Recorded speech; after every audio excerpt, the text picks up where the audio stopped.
Hi, I'm Charles with AniCap. The story begins as a man named Tamaki is being stabbed repeatedly. The girl stabbing him sounds like a psychopath as she calls out his name. Her knife begins to glow and Tamaki loses his life. Soon after, Tamaki is shocked to see that he is somehow still alive as he wakes up to find some kind of green monster talking to him. It gives him the name Gabaru and it force feeds him some giant disgusting bug. Gabaru is still too tired to do anything, so he falls back asleep. When he wakes up the next day, Gabaru is surrounded by what he calls a bunch of ugly green babies. He then realizes that he is one of them. This leads him to conclude that he had died, and he was then reborn as a helpless little goblin. 3 days later, Gabaru determines that goblins mature much faster than humans, as he has grown a lot. Gabaru becomes excited when he sees that he has a voice again, and he is very agile. He decides not to overthink things, and he just becomes grateful to have a second chance at life. Gabaru vows to survive the best he can with his new life, and he makes it to day 4. The man that's been feeding them informs all the newborn goblins that they will have to get their own food after this last meal. They all feast on the bugs, and Ro is the first of them to venture outside. Just like before, this world has one sun and a blue sky, but it has some pretty ugly birds. A ton of plants he has never seen before make it clear that Gabaru is in a new world. The goblins are able to speak, so Gabaru teams up with Gobkichi. Gobkichi is the biggest of the goblin kids, and Gabaru teamed up with him, specifically because he will be most useful when helping him hunt. The two of them work together as Gobkichi chases a unicorn bunny, and Gabaru finishes it off. Gobkichi tries to eat without Gabaru, so Gabaru beats him and makes sure that he knows that they're supposed to share. After demonstrating the nature of their relationship to Gobkichi, Gabaru tries to see if he can use the rabbit's horn as a weapon. Just then, he gets a strange vision that says Gabaru obtained the small creature's horn. Gabaru has no clue what that was, but he moves on as Gobkichi is starving. Gobkichi is overwhelmed with emotion as he eats. He cries and thanks Gabaru for helping him get food. Gabaru would just like for him to eat or cry, but not both. On the 5th day, the two hunt a rabbit again, but this time Gabaru uses the horn as a weapon and determines that it's very useful.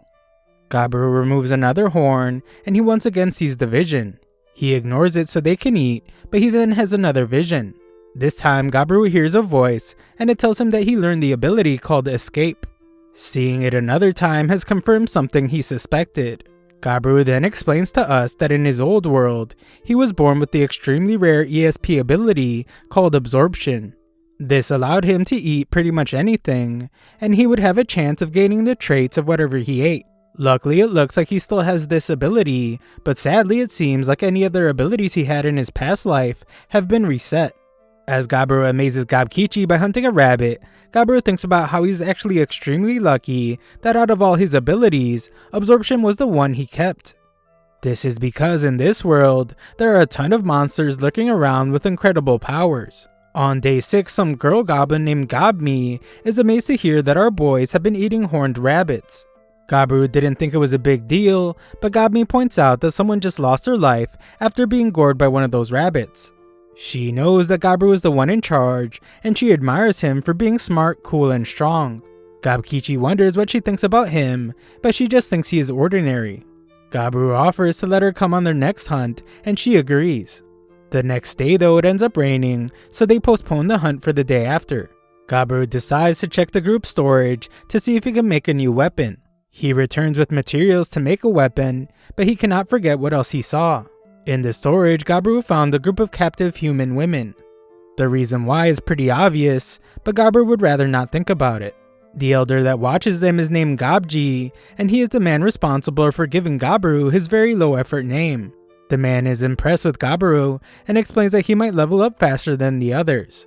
Gabaru doesn't understand what he means by levels, so the old geezer tells him to tap his head. Gabaru does, and the voice reveals that Gabaru is currently level 86. Gobji explains that once he reaches level 100, Gabaru will be able to evolve into a more advanced life form. Gobji doubts that he will be able to though, since it's pretty rare. It turns out that goblins age very quickly, so this old geezer is just 20 years old. Gobji explains that the others will be returning soon, so Gabaru will get to see what an evolved hobgoblin looks like. The old goblin lets out a maniacal laugh as he wonders what kind of prey they will be bringing back this time. On day 8, the guys go hunting, and Gobmi joins them.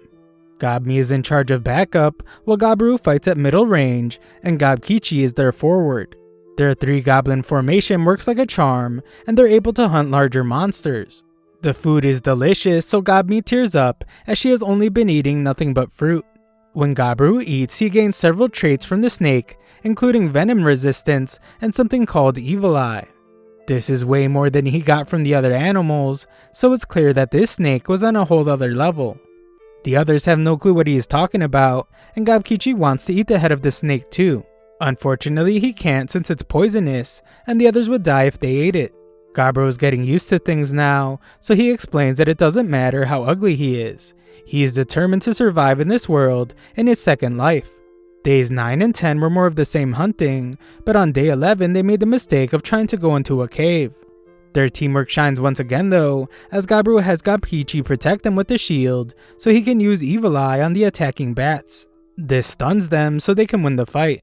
They feast on the bats, and this gives Gabiru echolocation, along with a couple other bat traits.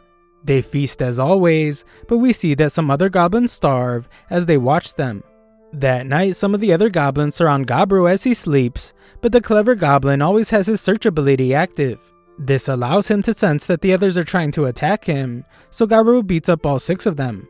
One of them is hurt more than the others, so Gabiru realizes that he might not have adjusted his venom correctly since he was in a rush. He plans to teach the rest of them a lesson, but Gabmi is even more upset. She starts choking one of them out, so Gabiru tries to calm her down. On day 13, our group takes on a much bigger monster. Gabkichi gets knocked back, so the clever Gabmi disarms the orc. Gabiru breaks its leg and tells the others that he will take it from there, so they watch as Gabiru slaughters it. Feasting on the orc grants Gabiru the ability to use orc language, libido, and something called Detect Analyze. Gabiru is still thinking about when the others attacked him, so after his friends have had their fill of food, Gabiru decides to bring the rest back so everyone else can eat too. The others are skeptical at first, but Gabiru assures them that it's okay. They all thank Gabiru and begin eating good food for the first time. Gabiru stands over them as they eat, and he thinks about how he never would have even considered helping out the helpless in his old world. It's obvious that his appearance changed since coming to this new world, but Gabiru wonders if something else has changed about him as well. As Gabiru sleeps, he has another vision. It mentions something about how his level values have been exceeded, and he has met all the special conditions. We see that it says something about evolving, but Gabiru is too tired to read any of it, so he just swipes yes and goes back to sleep. One last message reads that Gabiru has received the blessing of the Grand God of Demise and Origin. The next morning, Gabiru finds that he looks a lot more like he did in his old life. A look over at Gabkichi reveals that he has evolved as well. Gabmi is in awe of her friends, as she points out that they're a lot bigger and a lot cooler now. Gabji is stunned that they both ranked up already, since it hasn't even been a month since they were born. Gabkichi wants to test out his new strength, so Gabiru assumes that he wants to go hunting. Surprisingly though, Gabkichi wants to test it by fighting Gabiru, and Gabiru actually really likes the idea. The 2 beefed up hobgoblins fight outside, and show that they are much better fighters now. Gabkichi is a bit too slow though, so Gabiru ends up winning the fight easily. Gabkichi is amazed by how strong Gabiru is, but Gabiru explains that Gabkichi hasn't beat when it comes to pure power. Just then, Gabiru senses that trouble is approaching, and he surprises Gabmi when he knows that she is hiding nearby. He reminds her about the crossbow they made the day before, and he instructs her to go get it. We then see what the danger is as a pack of wolves viciously hunt down some rabbits. An orc runs off as it's terrified of them, but it's no use as the wolves easily destroy it as well. Gabiru determines that they are the perfect target to test their evolved strength, so he has Gabmi start off by shooting one of them with an arrow. Gabiru and Gabkichi then jump in to start smacking the wolves around. Gabiru reveals that he used his venom on Gabmi's arrows, and it has allowed them to easily impair the leader of the wolves. Without their leader, the wolves were uncoordinated. Their teamwork was lacking, so Gabiru and his group were able to make quick work of them. One last wolf remains, but it eventually dies as well. Gabiru determines that it's the leader, so he eats it and it gives him some military leadership abilities. Gabiru gives more food to the others, but informs them that they will have to start catching the same amount of prey that they are provided. They fear that they won't be able to do it, so they beg Gabiru to teach them how to hunt. Gabiru agrees to show them, and they're all even more grateful when he says that he will teach them how to make weapons as well. Gabiru says that it's not a big deal, as they are all comrades, and they all begin to cheer his name. Gabiru isn't sure why, but in this moment he feels like he can see the path that he will be taking in this new world.